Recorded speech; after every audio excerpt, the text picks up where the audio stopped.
So let's just dive into it, shall we? We have 12 angry pikemen versus elite Teutonic spite here. This is a bit of a change of pace. We're now in the 4th division, the lowest division in League of Empires. Don't be fooled though, we still see some fun and exciting plays here. You'll have to excuse me for not remembering whose home map it is, but the map is indeed Golden Pit. It's all about the middle here. If you see your starting resources, it's 3 tile golds for each player and a little bit of stone. Otherwise, once these are depleted, you need to move into the middle for further resource access for the late game. There's heaps of extra stone here for castles, and there's basically endless gold here. I've seen very few Golden Pit games run out of gold, because you have literally probably tens of thousands of gold in the middle to be taken. Some random berries as well. I haven't seen that before, but why not extend the food eco a little bit as well. So this is the 1 out of 2 games between these teams. I did cast the other one a few days ago. It could have been last Friday or in the weekend, sometimes Sunday maybe. I actually don't quite remember, but you should be finding it in the VODs. Most of our casts also find their way to YouTube, so you could write !YouTube in my chat and you'd lead to my YouTube channel, where I have a League of Empires playlist somewhere as well.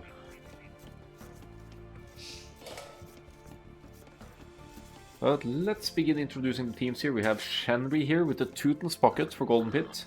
I love that. It's a mobile yet a little bit slow civilization for the pocket position. Teutons, they lack husbandry, so they will be outrun by Frank's knights, Cuman's knights and all that.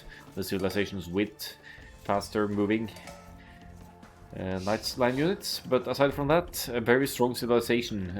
The farms are 40% cheaper, so you have a nice and easy boom going into your farm for food production for your melee units, and you get also +1 defense in the Castle Age and another +1 in the Imperial Age for your melee units. So that's where Teutons shine in the late game, lacking a little bit of mobility and speed, but have all the more stronger death balls in their cavalry and infantry. If you need to be on the defensive side, Teutons also have some of the best halberdiers in the game because they get that extra +2 melee armor. So, good pick. Let's see for the top side here for Jigsaw with the Aztecs. Good flank civilization. They can absolutely go into archers, into arbalists from the flank side. Usually with a drush or a sort of infantry opening, drush or men-at-arms. So, you'd... but if you go into archers with Aztecs, you need to keep in mind that they don't have Thumbring. So they will be... Oh, wrong player. I was gonna show the orange players' tech tree here, Jigsaw's tech tree. Lacking Thumbring for the archers could be an issue if you're up against a civilization that has Thumbring, because they will be firing faster and more accurately. In exchange though, Aztecs have amazing skirmishers should you need to go into them with a unique technology, extra attack and range for their skirmishers. Finally though, on the other flank here for the 12 angry pikemen, Vikings with for sour milk here. Strong economical civ, they get Wilbur and Handcart instantly. That's just something you notice going up through the ages, that your villagers work more efficiently and bring in more resources instantly. Makes it easier to sustain your 2 or 3 ranges or more as the game progresses. Fully upgraded arbalists and access to Berserker from the castle as well, which can be used as a raiding unit or in masses to counter enemy infantry, like if the enemy goes into halberdiers against your ranged options. A little bit out of position with the villagers for luring here, but I get the idea. You want to keep the food income consistent and take some sheep over here. Usually you'd want to keep your sheep under the TC at all times when eating them, because once your villager has collected some food, he will drop off. If you're under a TC, that happens instantly.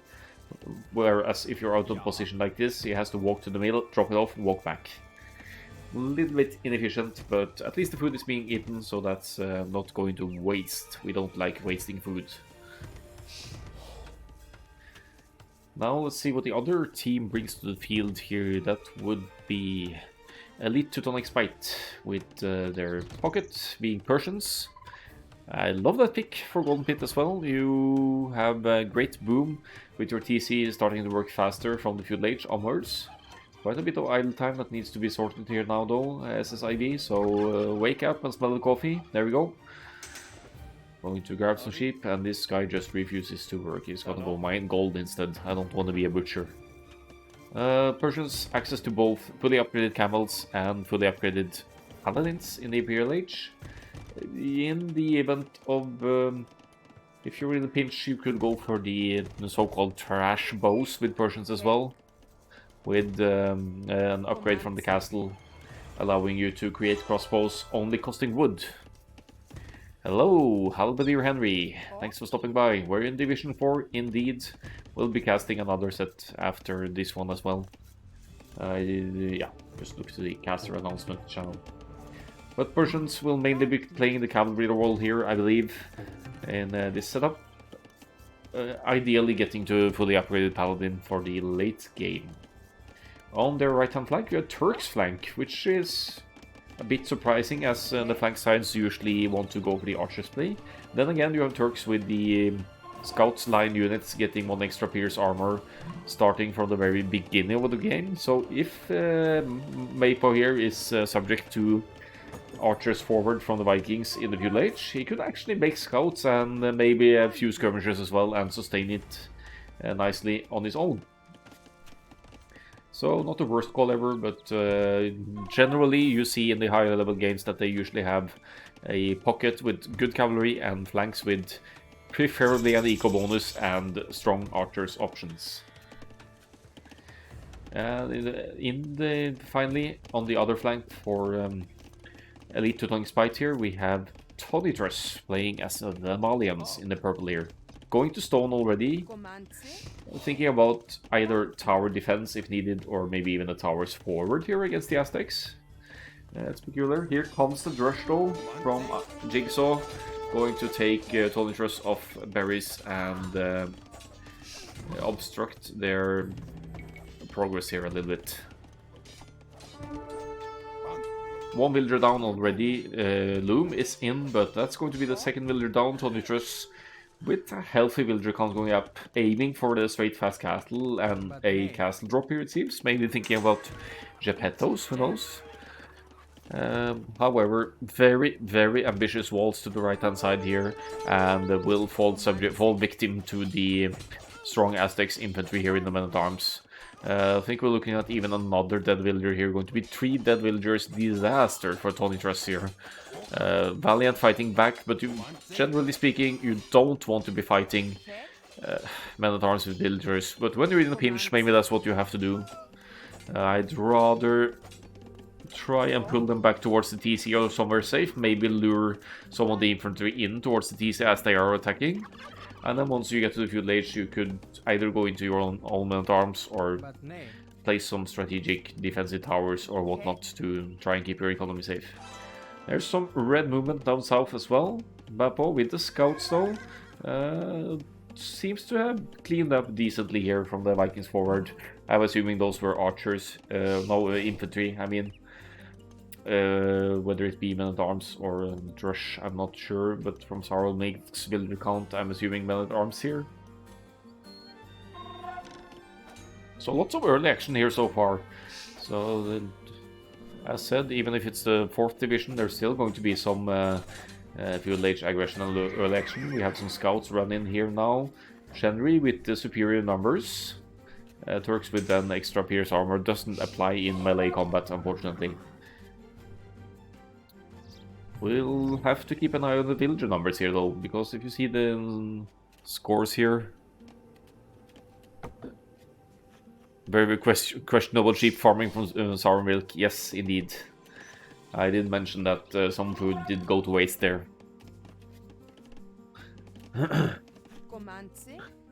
So, Mapo seems to have the scouts built down here, does provide army, matches the numbers of the Teuton's pocket from the other side here. Dropping more farms, setting up for the Castle Age switch, presumably. Didn't go to gold yet. but I should otherwise be in a healthy spot in terms of economy here, even losing some, at least a villager or a few early on. I'll snap him and see him next. Oh, please don't do that. A friendly reminder and advice should be more than enough. Digital slap though, I'll allow that, yeah. Double ranges follow up from Sour Milk here. Usually with men arms you start with 1 extra range and then drop the blacksmith so you can go into fletching. But with Vikings Eco it's a bit easier to get both ranges and blacksmith up as well. It looks like Shenry is winning the scout fight. A little bit of moving around there, maybe some micromanagement at work.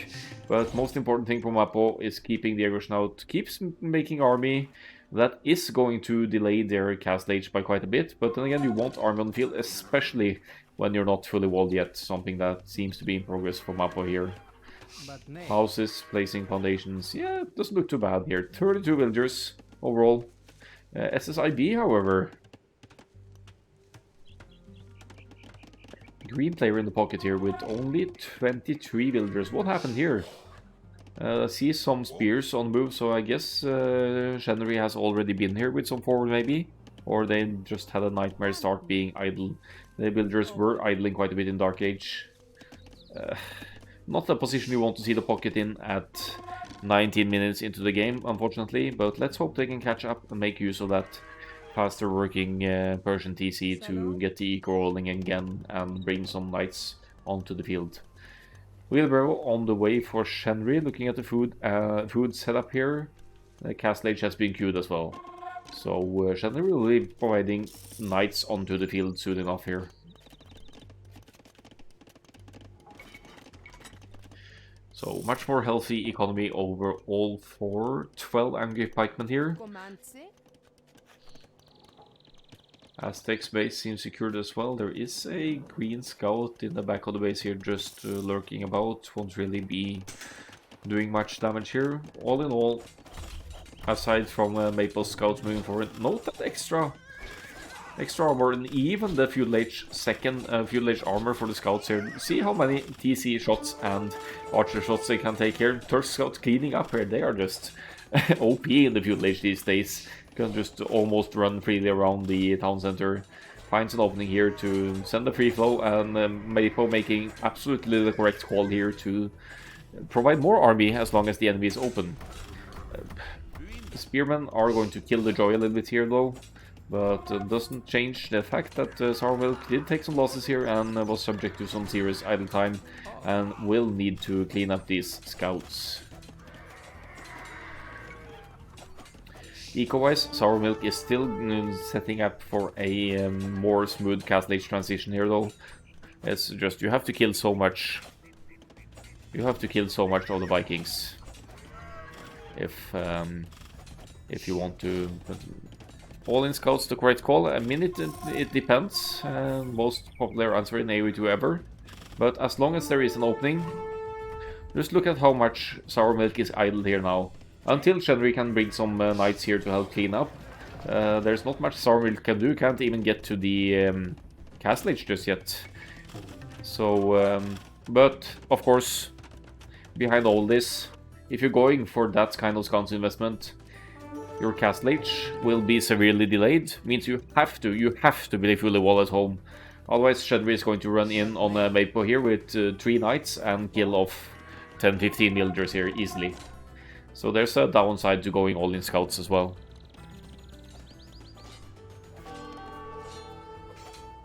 See, here comes Shenry with a knight. Will be obstructing the Turks' scouts here now, and finally maybe Sour Milk will be able to complete the hole in the wall here. Both teams with some military investment here now. Jigsaw with 20 military total. I'd assume that's mainly archers. Going into some eels as well. Is that against enemy skirmishers maybe? And archers for that matter. Looks like Jigsaw is right around the corner of kicking into the Castle Age as well. Something that can unfortunately not be said about Tony Truss here. And little group archers just conveniently running in here. I missed a big fight here, it seems. So that's unfortunate of me not seeing that.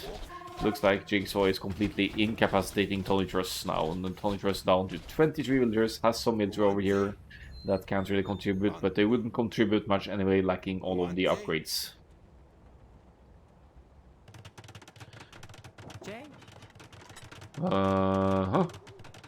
Tonytrus making use of that early stone mining to drop a tower on SSIV's side, wants to protect their pocket here.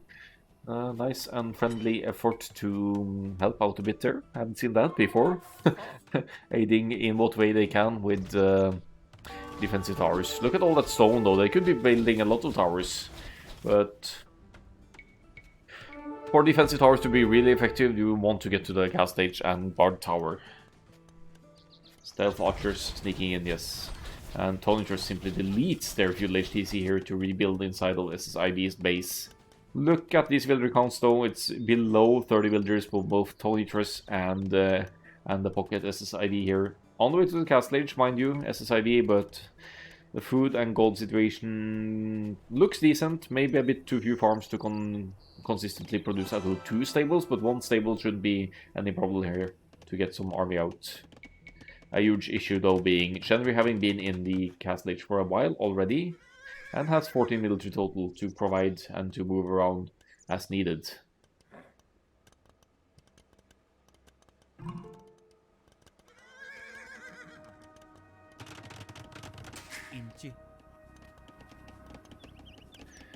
We'll have to commend Elite Teutonic Spite for not giving in here though. Strong feudal age pressure, now moved away from their home base.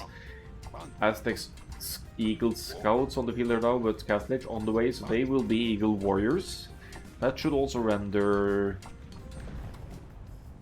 any enemy archers somewhat useless, but most importantly the raiding potential here, I think. If Jigsaw can break through, as is in progress over here, it's going to look tough for SSID in the pocket position as well, so good efforts from 12 Angry Pikemen here to get to the smoother Castle Age uptimes and to keep the pressure up, not falling too much of a victim to Blue's complete all-in scouts here now. With the pocket in the Castle Age, as said, as Shenry has been for a while, then scouts are much less of a threat.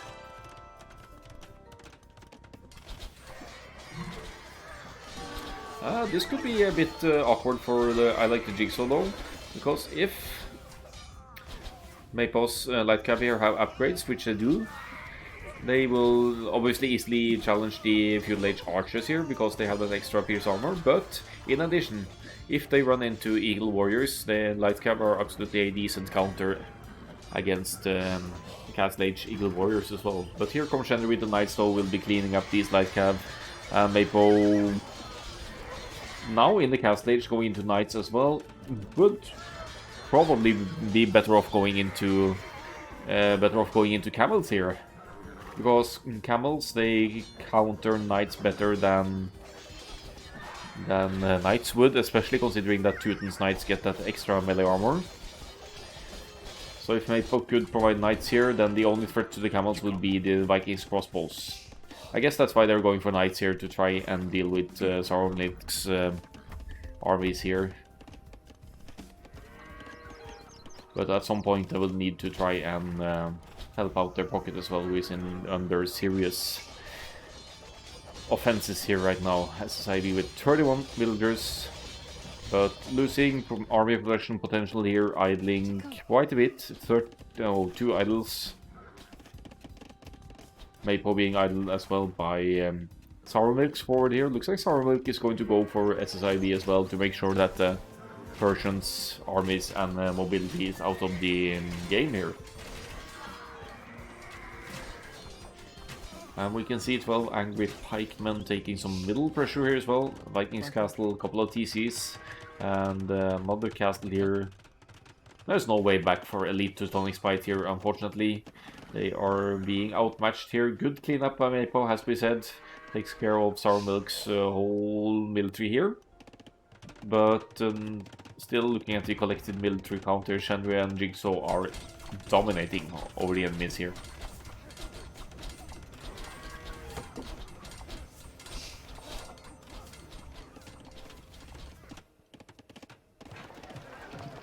Defensive castle, probably a good call, protecting the farms and the golds here.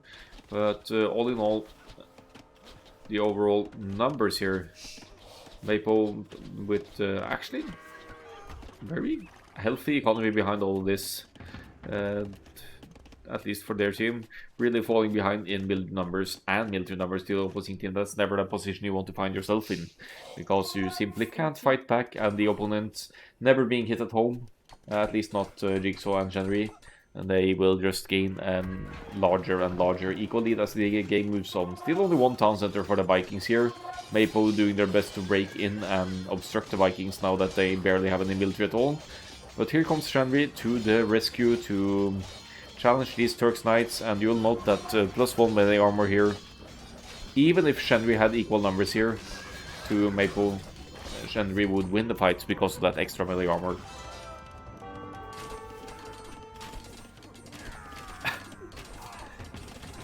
So Malian's Tonitrus still in the feudal age here, not looking at the next stage anytime soon. Dropping some barracks to try and provide some defense though, but Spearmen, unfortunately the wrong call here against the Eagles. I can appreciate that they are going for an army, some kind of army here, and that might be the only thing they can afford, but men-at-arms would at least have been slightly better against the Eagle Warriors here, and the economy does support it. They may not have researched men-at-arms yet, that could be why they're going for Spearmen instead, but yeah, they're just not going to trade efficiently, unfortunately. Eagles going down to TC Fire though, and Jigsaw maybe spending too much time on the pocket now, because it's Maple now at this stage of the game with 66 villagers. The one really needs to get hit here, but here comes Shenry from the other side, will take out the rest of Maple's military most likely, and then should be free to break through the palisade gate and end the game here. Massive score lead for 12 Avenue Pikemen as well, more than 2000 score lead. That's usually one of more indications that you're in a very good spot. Shenry with a whooping 43 military. Maybe we'll see Teutonic Knights here even. This would be the time to flex with some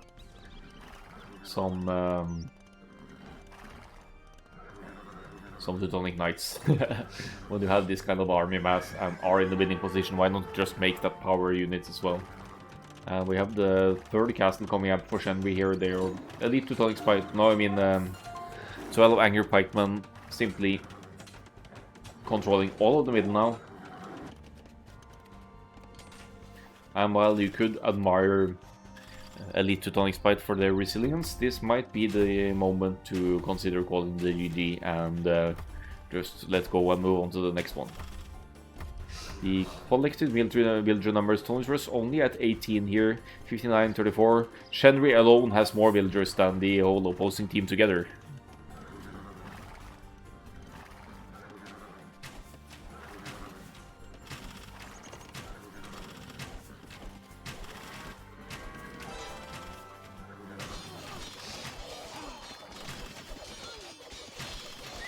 Yeah, look at these knights here, going to demolish everything. We'll have Maple out of the game as well, and looking at the villager numbers, idling and diminishing here, and a collected military lead of probably over 100 here for 12 Angry Pikemen as well. Still gold to be taken by Maple though, but the middle is lost once this gold is depleted. There's not really many places to go to. The GG well played is called, and if my memory serves me correctly, this was a 2-0 set for 12 Angry Pikemen. So let's have a look at the stats though. Also, if you're wondering about ranking of any other players, exclamation mark rank should show the player's rank. And I get the whoop whoop. Whoop whoop, Angry Pikemen. Shenry 70-12 here. I like Jigsaw with 101-44 as well. Very solid positive KDs here. Even Sour Milk, who was arguably under larger and heavier pressure here, kept the KD positive. So yeah, seemed like a bit of an off match here between the players. I think it's exclamation mark rank and then Shenri. See if that turns anything back.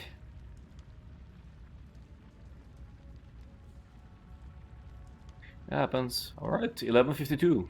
Nice.